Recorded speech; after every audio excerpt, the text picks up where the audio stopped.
Negotiating is one of the most important skills that a project manager in the architecture, engineering, and construction industry can have. The problem? Most of us don't have it. They don't teach you negotiating skills in technical school, and they usually don't even teach you that on the job. And it's difficult because it requires a level of communication that digs very deep into the emotional side of human beings. In this episode, I have with me Dan Oblinger. Dan is a consulting negotiator for AEC firms, and in this episode, he's going to not just talk about why negotiating is important in the AEC world, but he's going to give you real tactical things that you can do to become a better negotiator and ultimately a better project manager. Let's jump right in.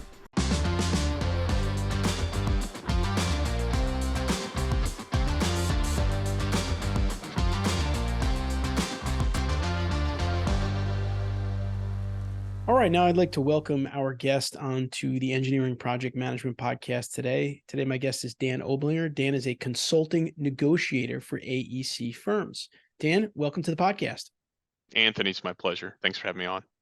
Yeah, happy to have you. Dan was on one of our other channels some time ago. We got to meet, and I know it's a good time. Yeah, and he's done a ton of work now in the AEC industry. Which is great because that's, where we're both sitting here today, and we're going to focus a lot on project management today and how negotiation can play a huge role in project management, which it absolutely does. But before we get there, Dan, tell us a little bit about yourself, your background, and the path that kind of led you to becoming a hostage negotiator commander. I was born on the windswept prairies of Kansas, and I lived in a home largely furnished with office furnishings, discarded office furnishings. But I had a mom and a dad. They were great. Had some siblings. My dad was a general contractor, which becomes relevant later in the story. I went a different path. I became a law enforcement officer way back when. I'm in my 21st year of that. Married, 6 kids. But along the way, professionally, which is kind of the relevance for this podcast, right? I became a hostage negotiator for my police department. Started doing that about 13 years ago. I'm a commander for that unit. A ton of experience, really worked with some of the most amazing people in the world, I think. About 10 years ago, my dad came to me and he said, hey, what you do, people would pay you for that knowledge and the skill, to transfer that skill to people. And I to prove him wrong, I set out to do that, to prove him that that's not true. Fortunately or unfortunately, it is true. And about 5 years ago, I think Anthony and I were talking right before we started, about 5 years ago, I made this intentional decision to just niche down right into AEC, largely because of my work with consulting engineering firms. And then the architects are like, hey, us too. I'm like, okay, cool. I like you. You're good. And I was already doing some work with contractors. But I've found that these 3 very distinct groups of people that all work together all the time, they tend to have some really cool qualities as clients and just as professionals that really match with my skill set. And so it's been a pretty harmonious marriage. Yeah, that's awesome. And it kind of sounds like you've been talking to my kids because they always try to convince me that I'm wrong. So that's something right. that all kids do with their parents. I'll prove you wrong. Yeah. Darn it. But no, I think it's great. I mean, listen, we do a lot of work by building custom programs for our clients around project management. And I think the skills of negotiating and having these difficult conversations with clients and other consultants or contractors is really, really critical to becoming a successful project manager, which is why I wanted to have Dan on our Engineering Project Management Podcast specifically for that reason. So Dan, let's start off with talk a little bit about the similarities and differences between negotiating with a hostage taker and negotiating with a client, because that's something that our listeners have to deal with clients every day. Mm-hmm. So it's totally different, right? Until you begin to become a practitioner and you really look at how do we accomplish success in each realm. So we look at hostage negotiation, we look at project delivery on a complex, architectural, engineering, construction project, or all 3, right? The stakes are very different. The context is very different. I would like to say this: the playmates, the playgrounds, and the playthings are all very different. But the human dynamics, the emotional elements are all the same, exactly the same. And in fact, the intensity is often, in my experience, not that different. And so that was kind of the surprising thing for me, transitioning from somebody who just did crisis negotiations, hostage work into serving companies, and then the first couple of iterations, not really knowing what they need, right? Like doing that client discovery myself, finding out, hey, what are the problems? What are the pain? Like, how can I help? And then discovering that the human dynamics of the most challenging conversations they were having mimicked the most challenging dynamics of the conversations we were having. It was just all the accoutrements were different, right? And then to learn, like, well, we already have these very robust systems and processes that help us manage those dynamics over here, like in the police world. And so let's try providing that to project managers for consulting engineering firms, or the construction superintendents, the general superintendents for the construction firms, or for the architectural project managers as well. And it was amazing and exciting to see the success as we just translated it over for a couple new industries, and people were off to the races. Yeah. Yeah, I think that's really interesting, because if you were to look at this in a vacuum, you would say that negotiating for someone's life is like way more intense, than negotiating a contract on a project, which, by the way, could be obviously like $1 billion project, but nonetheless, Sure. you would still think it's something that's not as intense. But I think, Dan's point is important to think about, is that the human dynamics are very much the same. And if you know that, then obviously, which is what Dan helps people do, you can apply some of those same tactics and strategies that he uses in those life or death situations that could still work, the same in a contract scope creep, scope change type of situation, Yeah. which can, dictate the success of your project. And when you're talking about $100 million projects, you're not talking about, dollars and cents here. You're talking about a lot of money. So Well, then really there's a important. couple of weird things that happen, Anthony. So that is exactly what I thought in the beginning, and it's what all of my clients think when we begin to work together. Like, well, obviously, what you did over here, that's life or death. Like, that's the most intense. Like, that's the most important thing. We are less important. And then I point out something that I've learned from them, and that is, now hang on. Let's say you're working a $600 million project, okay? And you think about what the fee would be for your firm on that, all right? And then we think about this. None of my clients, not even the people that don't think they need me, would ever sign up for a project, would pursue work where they're in the red to start, right? When we begin with scope and fee, we're like, hey, this is good. We like our fee, right? Like almost always. Okay. Where does it go in the red? At the end, right? And that is when scope, supplementals, like when these get out of whack, we don't manage that properly. That's how we have unprofitable projects. And so this is where it gets weird, because it's like, yeah, if somebody dies, that's terrible. We know it, right? That's you can't measure that amount of impact to the family and to the community. Sure. Sure.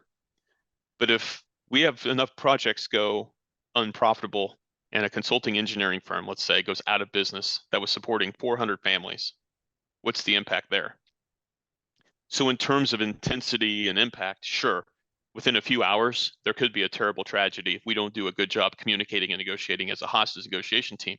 But as a culture, if your firm doesn't set up systems and processes and support the development of skills within your culture that create satisfaction for your clients, and then produce profitable projects over the course of months and years, I would argue that's more impact to the community and to the individuals involved when we have to shut the doors and there's 300 to 400 people looking for work. That's pretty incredible. So at the end of the day, we really can't compare them. But that's what I mean. It's not so obvious that one person dying is the worst thing that could happen. I'm like, it's terrible. It's a tragedy. This is also bad. Yeah. And what's good is what manages both those situations to prevent both those tragedies that are immeasurable and different. Strong emphasis in culture, emotional communications, negotiation, and skills, particularly when we're managing the end of the project. Yeah, I mean, I like that example, and I'll give you a couple other examples that I think are really Yeah, do it. meaningful. Is if a company's working on a bridge project and it's X amount of dollars, and they end up doing a lot of extra work, but they're not able to negotiate to get extra dollars, they might they might just end up cutting corners, and maybe not even intentionally, just because they're Yeah. not getting paid what they feel they should. And now you have a potential safety issue on a structure that's carrying thousands of people back and forth to work every day, right? So that's another potential danger of an engineer or consultant not being able to negotiate and get what they need to get or what they should get. That's a problem. And I'll tell you even another very basic example that I saw in my own personal life is I used to bring my car to this mechanic who was probably the best mechanic that I ever went to, but he would just charge you like nothing. Right. And I kept saying to myself, like, something's off here, because he's doing great work, but his business is not going to survive if he's charging these kind of prices. I literally wanted to pay the guy more, because I felt like that was like, but even if I did pay him more, but he continued to charge everybody else less, it wasn't going to help him. And sure enough, guy went out of business. And, my wife and I love bringing our cars to him. He always explained everything to you. He was just a great mechanic, and he ended up having to go and work for someone else. So I definitely think that, there is a lot of value to the culture, to the community around you, by being able to get the fee that you deserve, quite frankly. Yes. But I just think the mechanics of doing it are not that easy, which is what we're going to talk about today and get into some of that. So let's bring it back to the realm of engineering project management. How can engineers kind of strategically incorporate the element of time to enhance their negotiation position, as we get into some tactics here? So time is a tool that will be used by less than scrupulous negotiators. I think that's the first thing is, what I teach, I would suspect, by the way, Anthony, with all the work you all do with project managers, if we examined it, it would be proper to describe like what you guys do in this realm also. What's called relationship-based negotiations. Because the work that consulting engineering firms do, it's all team-based, it's all people-based, right? So the technical aspect is what it is, but we're delivering projects in teams, we're pursuing work in teams, oftentimes joint venture partnerships outside of our firm in a team. The client, it's not like when we deliver widgets from a factory. When the client picks us, now we're on a team to deliver that project for them, because they have to make decisions, they have to provide resources and time, dedicate that to this project for it to be successful, right? So then we thrust the PM in. That's the best part. It's like, all right, we created this very complex environment of a teaming atmosphere where we have to deliver this insanely valuable and expensive project. And then we're going to take an engineer, because that's how we do it, right? Who's extremely gifted from a technical sense as an engineer, but now they're managing all of these things we've just described are not technical. They're adaptive. It's people work. And hopefully we've equipped them with some adaptive people skills, right? But probably we haven't. They've just risen to that. Like they've just accumulated that along the way, we hope. So then what happens is they're going to manage that project from the pursuit all the way through final delivery, and then any other like contractor work we have on site after that, right? They've got to manage that whole adaptive process alongside of all the technical work of actually designing stuff and potentially building it, right? So in all of that, right, it's relationships. So we have to have a system. That's what I would advocate for, because that's what engineers love anyhow. And there's reasons for that, because it keeps us safe, it's effective, it's adaptive, which is what we need for people, but also it's allows incremental improvement over time. So, but a relationship-based negotiation system, as opposed to, like, people might ask, well, what's the alternative? Leverage, power, authority, which in a manufacturing environment tends to be much more in play. When we're just talking about volume-based production, when it's commoditized, right? Right. Professional design services, it's a relationship-based environment. We should have a relationship-based negotiation system. So that's where it's at. Yeah. Yeah, and you're exactly right. And we talk about this all the time. It's like, you get really good at engineering or architecture, and then they make you a project manager. They made you a project. Right. So, but I'm good at engineering, I'm not good at project management, right? And so the next step would obviously be to upskill them on their project management skills, which some firms do, but some firms don't, right? And negotiation is just another skill set built in there that's really, really important. And to me, it's one of those skills, and I'm not just saying this because this is what Dan does, but I think every firm should have either someone like Dan helping them or have someone in-house. Because if you think about it, if a negotiator can, increase one contract by 5 or 10%, they pay for themselves probably 100 times over in the course of a year. And like Dan said, like that's just not something that people are good at doing necessarily, or used to doing, right? It's not an easy thing to do. They're very difficult conversations. And so Mhm. let's get into some more of the tactics now. What are some of the most common mistakes that you see AEC professionals making in their negotiation efforts, Dan? Number one is not managing emotions and bias. That's it. Like, there's probably 7 negotiation practices that I would say must be in your system if you want to have a relationship-based system. And one of the most important ones is managing emotions and bias. And this is a kind of it's a two-way street. It's you have to be able to regulate your own emotions and control your own biases as you're making strategy and as you're executing that plan in terms of making a strong agreement. Um, and then the second thing is you have to be able to manage the emotions and biases that are gonna certainly pop up on the other side with your counterparty. And if you can't do those two things, then you're not going to get the most value. Um, one of the most important biases is having a strong definition of negotiations that actually is durable and valid and will help you make good decisions. Number one thing I hear from engineering firms when I say, "Hey, I just did this actually. I just did this cool workshop 2 days ago." And the first thing I had them do was take sticky notes out, write their definition of negotiation, and slap it up on the board, like all together. There were 16 people, and I think half of them said win-win or compromise. And what's interesting is that's not a good definition of negotiation as a process. And it'll make you make horrible decisions because it's a bias. It begins to bias you towards certain decisions. Um, Principally is this: engineers tend to be very conscientious, and that is really good for customer service, and it's really good for making people feel good.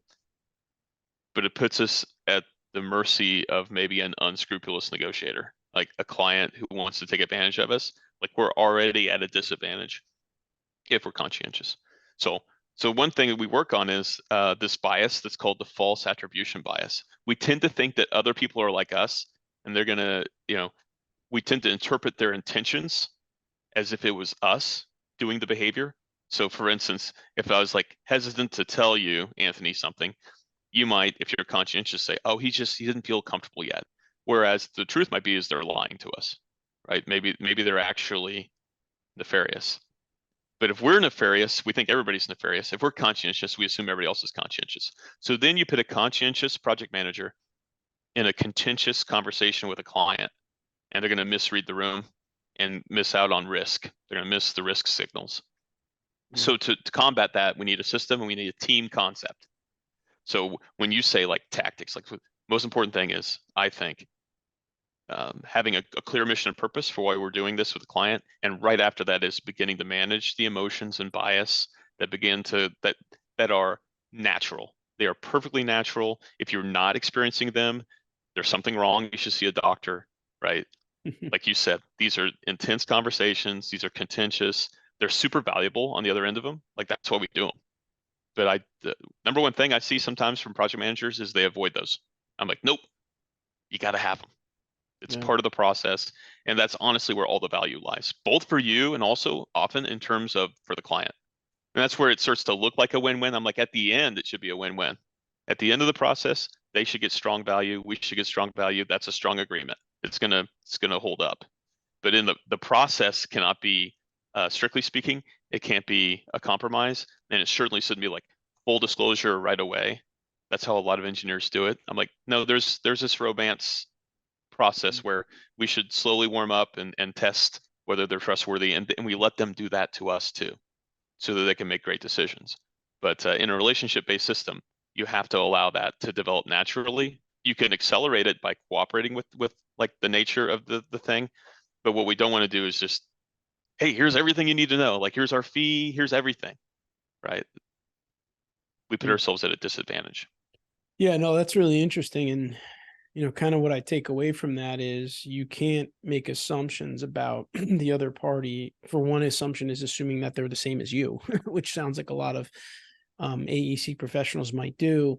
And, to your point, taking a conscientious project manager and dropping them into that contentious situation, to me, almost sounds a little bit like oil and vinegar, right? They don't mix well together. And There will be problems. Yeah, and you're trusting someone who doesn't have experience in negotiating, who is maybe conscientious and, trying to really always looking out for a very service-based approach to their projects, right? To really serve their clients, where they have to go against the grain in that situation and say, ultimately, long term, I want to serve my clients, but in this specific situation, I do need to think about the interests of our firm and the project and Mhm. everything else that goes along with it. So and I really like what you talked about in terms of creating a really sound framework and process for how to handle a negotiation. Because we do, like I said, we do a lot of project management training and we build programs, and we work around the 5 project management process groups.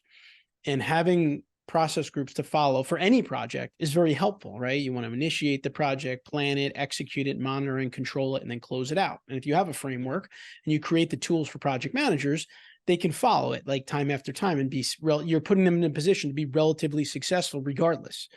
So Yes. I feel like if they have a good framework with some cues and things of that nature that can help them through the negotiation process, it's going to just up their chances of being successful. And as I said earlier, it's one of those things that if you're successful in negotiation, it's got a huge return on investment for any time that you put into building that framework or anything around it. So Yeah. that's So important. in a relationship-based system, the outcome should be not just a satisfied client for that project, but it should then immediately springboard into more work, whether it's with that client or somebody who can give us qualified referrals.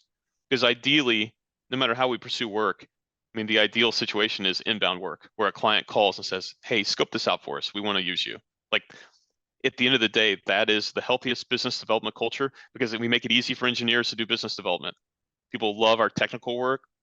It's what we know the best, right? And they're just calling us saying, "Hey, we want your technical work. Like, let's partner," right? That almost always happens after some PM did it like yeoman's work, did a really great job on a project, and they fell in love with our culture. Why? Because there was this cultural representative that just was a rock star, Hmm. right? So she handed that project over and then was smart enough to say, "Hey, we love this. We'd love to do more work with you." Like this is all negotiation principles. Nurturing is like one of the most important ongoing negotiation activities. Nurturing, being grateful, thanking clients for doing work for us, like getting stuff to us we need, like letting them know that they were a great client. Now that creates that satisfaction factor at the end where they're like, "We want to do more work with you. We want to send you more work." And Hmm. so, and they may get another PM on that one. Okay, they've got to take that baton, and they got to give them that same experience. No, that's great. And you've mentioned it several times already. And it's the truth. This is a people industry, the AEC industry. It's all about people, it's all about relationships. So, how can AEC professionals kind of use negotiation to actually build stronger relationships with their clients? Because you wouldn't think they could at the surface, but I believe they can. So if you use some systems of negotiation, and I wouldn't even call them systems, by the way, there is, oh my goodness, get on LinkedIn and just look at hashtag negotiation and look at some of the stuff that's out there. And I'm gonna be very polite here. There's no, I'm certainly gonna name names. Like there are people doing different things with negotiation, and maybe what they're doing makes sense for that context. But in terms of delivery of professional services, especially design services, like it's a relationship-based system. Okay, so we want the relationship to become the milieu of the strong agreement instead of a tool that somebody uses against us to make us unprofitable. And people will do that. And that is a very common thing with the managers. Hey, look, you guys want us to be satisfied, right? Like we'd love to do more work with you on the road. So you could just do this for us for free or at a steep discount, right? They don't see those words, but the whole Right. conversation is about that. So we want to be able to resist that because that's not a strong agreement. It just leads to resentment for us and eventually for them. So we use the relationship actually as the reason why we won't do that instead of the reason why they might use it as a lever to get us to do stuff. And it really begins with PMs who recognize neediness is like the ultimate bad PM feeling. Like Mhm. I need them to like me. No, you don't. If they're satisfied at the end with the project, they will like you. And they'll more importantly, they'll love the logo on your polo and they want to see it more, right? But if you're just trying to make friends, you'll often have unprofitable projects and unsatisfied clients. It's kind of weird. It shouldn't be like that, but people are weird, and that's how it works, right? So to the point, we don't want to use leverage, power, and authority. We want to actually emphasize consent. If we want satisfied clients throughout the whole process, right? All the five, right? All the five elements of the project that you guys emphasize in your training, there are opportunities in each of those to emphasize the consent of the client to proceed, to let them feel like they're in control of the whole thing, because kind of they're supposed to be, right? They're turning over the subject matter expertise to us. They've selected us, but that was their decision. And by the way, they can revoke it, right, under certain circumstances. So we just want to emphasize the fact that they have that right. There would be a situation where I might coach a PM if things go really badly and the client's just very upset. It's to say, hey, you've probably thought about trying to find a different company to take over this project. And by the way, like hardcore like PMs, like the BD people will be like, don't do that. And I'm like, well, hang on. Can they do that? They're like, well, yeah, under certain circumstances under the contract, yeah, they could. I'm like, that's right. You think they've already thought about it? And they're like, well, maybe, maybe not. It's like, maybe, maybe not. I was like, but we're not going to plant that idea. They've either already thought about it or they're never going to do it. Right. But the point of this is that's how you manage that emotion.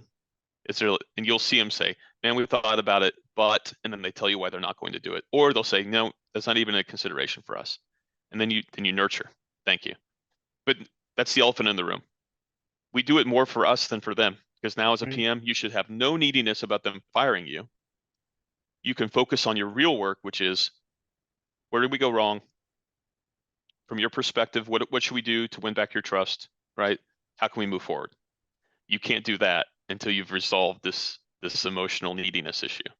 So those are the kinds of habits that would come out of another one of the negotiation practices, which is emphasizing consent. And that's the difference between a relationship-based system versus maybe an authority leverage power kind of system. You would never want to let them think they have decisions and options and choices in that kind of a system. When we want to have a strong agreement long-term forever, potentially, then we're going to let them know, hey, you have an option here. What would you like to do? Right? Should we proceed with whatever, right? And let them be like, yes. Hmm. You get a lot of those kind of yeses throughout those 5 elements of that project. And at the end, that's where you get satisfaction. It doesn't come from budget. It doesn't come from schedule. It should. It doesn't. Those are factors. The ultimate factor, though, is did they feel like they were in control of the project from start to finish? When things went wrong, because they will on multi-million-dollar, billion-dollar projects, did they feel communicated with? Did they feel like all the options were presented to them? And did they feel like you all like did the technically right stuff when they asked you to? Like that's satisfaction. That's how you accomplish it, right? And that is, I think, at the heart of a relationship-based negotiation system, is just letting people know they do have consent. And by the way, so do we. I think that's really important too. It's like we get to make business decisions too. So That's interesting to me because it's very counterintuitive, which means that whenever something's counterintuitive and you get it, that means like you're in the minority and you're probably going to do very well in whatever you're trying to do well in. So the idea where you're exposing uncomfortable things, like you mentioned, where you're just saying to them, we know you have the ability to leave this contract if you want to, right? Kind of like you said, puts it out on the table, just airs it out there. And now you can more focus on your job and make sure that they won't leave on their own accord because you're doing everything that they want you to do and you're building that good relationship, which is great. I mean, I think quite frankly, coming from the opposite side of it, the negotiation, if I was the client, I would probably feel really comfortable if my consultant said that to me, because then they're kind of not just trying to do it to keep me there. They understand that I can leave at any time. They're doing it more because they want me to be happy with what I'm getting, essentially. yeah. And here's the added benefit of that is in a relationship-based system. Do you think that your project manager for your consultant has insight into your world, is attuned to like your needs as the client when they say something like that? Oh yeah, It 100%. demonstrates it. Instead of me coming and say, look, we know what it feels like. Instead, you come and say, hey, look, you've probably thought about like, man, is there a way to fire these chuckleheads and get somebody else? And we know what the most common reaction is, which is funny because it's so tense for the PM, is the client starts laughing. Yeah. And they're like, look, we joked about it, but no, we know this is just a hiccup. Like it just puts everything right where it should be. You know exactly what's going on with your client as a PM. The neediness evaporates. It's almost like you can almost see it like a cartoon, like the neediness. And there's just this levity in the room, and now you can get down to the business of the more technical side of the project management, right? Problem solving. You don't need me for problem solving. You all are out there listening to this right now. You are the best problem solvers in the world, in my opinion. Yeah. Civil, consulting, engineering, project managers can fix anything as long as the emotions get lined up first. Like that's it. You got to manage the lizard brain of your clients and yourself And once everybody's thinking again, all of a sudden, man, the solutions seem to be so simple. And you're like, why didn't I think of that before? Well, because you were afraid. And Right. now you're Right. not. And so now it's like, it's clear as day what we should do. And everybody in the room's like, it's clear as day what we should do. Before, everybody's like sharpening their knives, or there's going to be a knife fight. So then once the knives get put away, it's like, oh yeah, we should absolutely just extend the terms over the next budget year. And do, you can get really creative, and it's cool. So That's there you awesome. have it. Yeah. So you talked about some of the important steps in negotiating, like the nurturing and getting consent. But what are some of the like key skills, like the hard skills that you would say AEC professionals should develop to become more effective negotiators? That's a great question, Anthony. I think the most critical is the engine for a relationship-based negotiation system is what I call emotional communications. I think the way that I do emotional communications, particularly with engineers and particularly with the project managers for the clients I have, is some of the most valuable work I do. And it's as simple as this. When I say simple, it's very hard, especially for as a technical practitioner to make this jump. But once they've made the jump, by the way, they don't go back, and all of a sudden everything starts to become really, really clear. What I tell clients is when they work with me, what am I buying? Because I'm not cheap, right? I'm like, you're buying clarity. I can't do it for you. You'll become more confident over time, but that's actually not what I sell. What I sell is clarity. Because what I've found with engineers is once they know what to do, they do it. It's the confusion that prevents us from having these valuable conversations. So where does the clarity come from? Emotional communications in my system, it means interpreting, seeing really the behavior and emotions of others as communication, because it is. Mm. If you don't do that, if you don't buy into that emotional communication dynamic, right, then the behavior and the emotions become obstacles to communication. They become very problematic. They're obstacles not just to communication, but to doing anything with them. We throw our hands up. If they would just calm down and tell us what's going on, right? If they would stop doing that and just like tell us what's going on, like no, no, no, it's okay.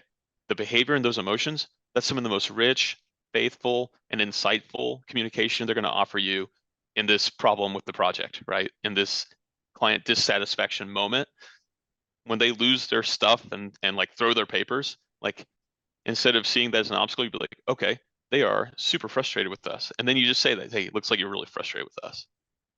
And Mm. that's active listening. So That's awesome. emotional communication opens huge, big bay doors into the perspectives and the desires and the concerns of our client. And active listening is how we engage, like we walk through the door, is things like labeling people's emotions, summarizing their position faithfully, just so they can see that we were listening, paraphrasing the things they're not saying, because that's often the true like desire and motivation for what they're doing. Like those habits and skills allow us to have huge insight. With that clarity, negotiations now possible. I can shape their vision a little bit and show how if we did it our way, they would actually get the real thing they want. They think they want us to do things a certain way. They don't. They actually want the product of that, right? Yeah. So if we can tie that result, the impact they want, to the way that we as the subject matter experts in the craft know would work best, like now they'll just say, yeah, do it that way. Instead of doing this weird push me, pull you argument over process.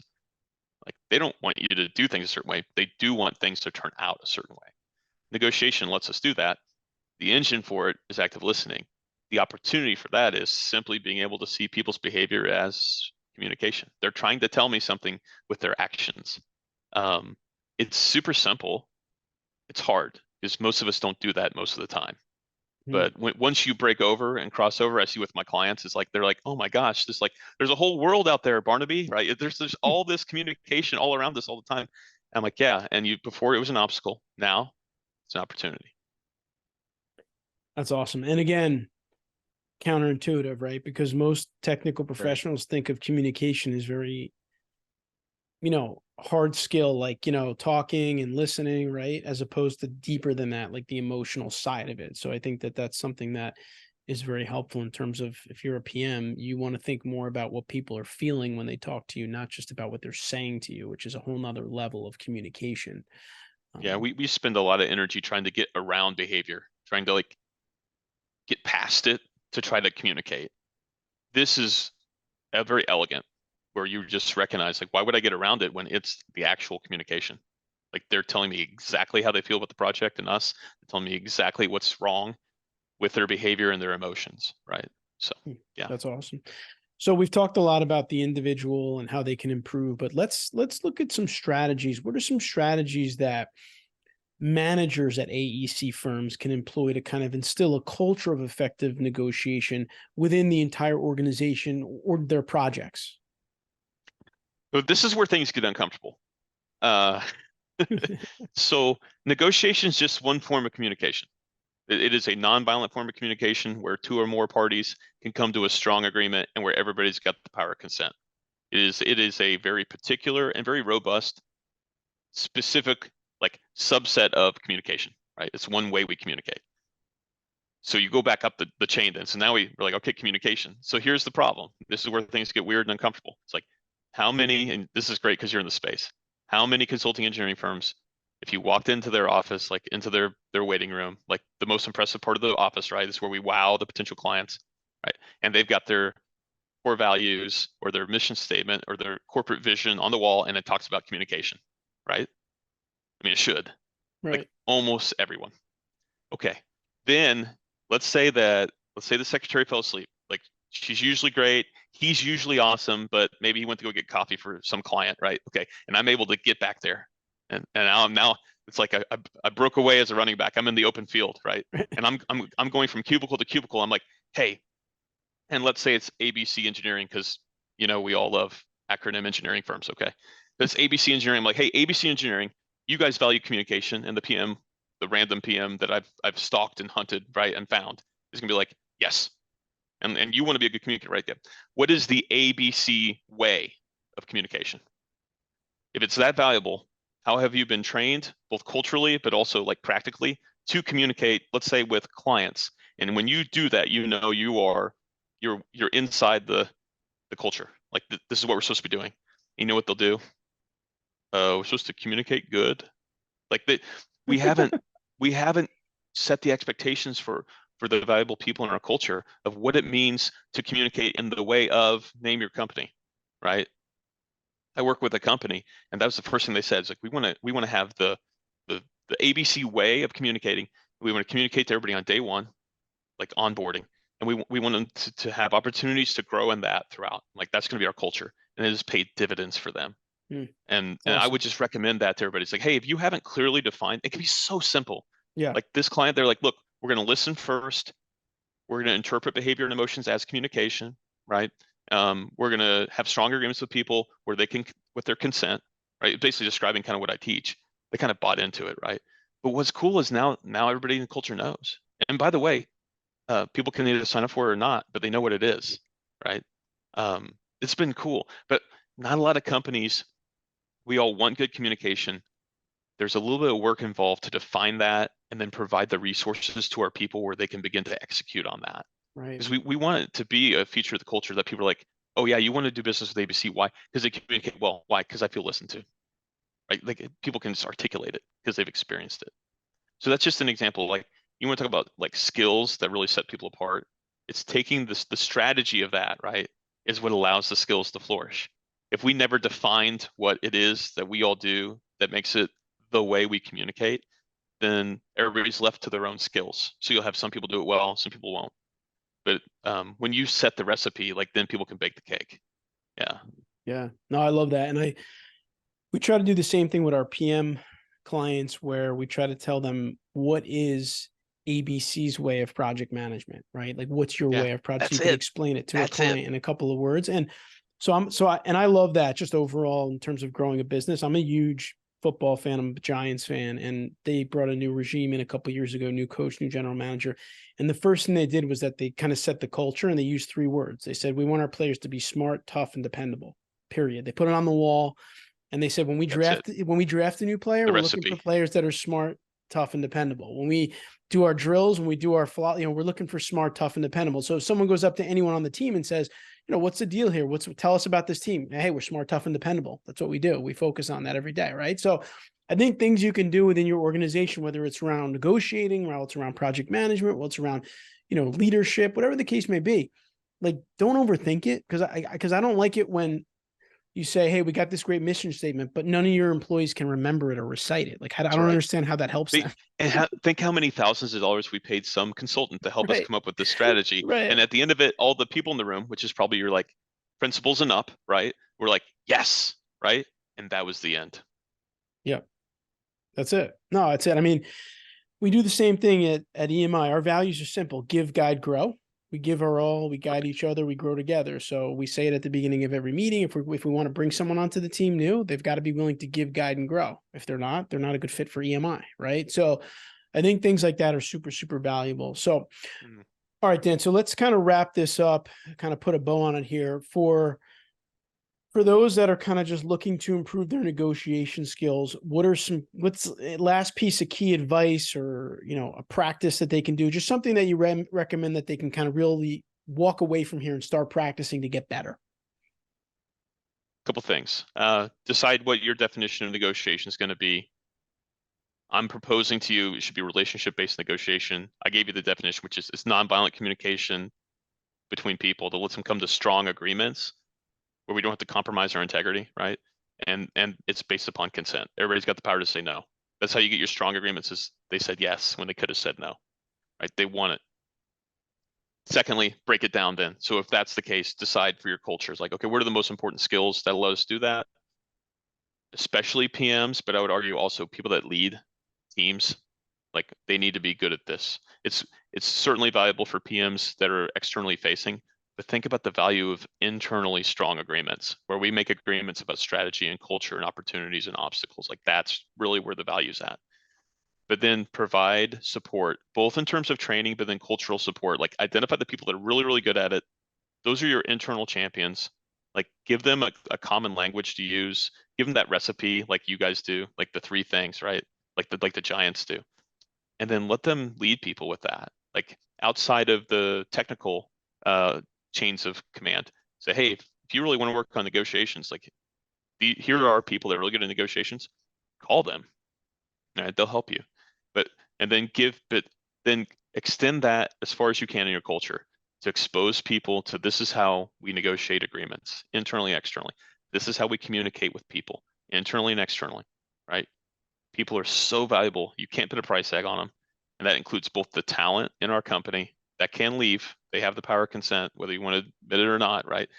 And to our valuable client humans, right? That bring us our revenue, and hopefully they bring us other client humans, right? We value them, and therefore we're going to communicate with them well, and we want strong agreements with them where they get to say yes or no. If you do that, you're going to have a long, rich, rewarding career, because you're going to have a valuable, deep, rich, and resilient culture. Like your company's not going to go out of business. We're not going to fall into, it's not because we're sharks and we get cut up. It is because we're friendly mechanics and we don't ask for our value. That's when things become unprofitable. So don't do that. Good stuff. Defend your value.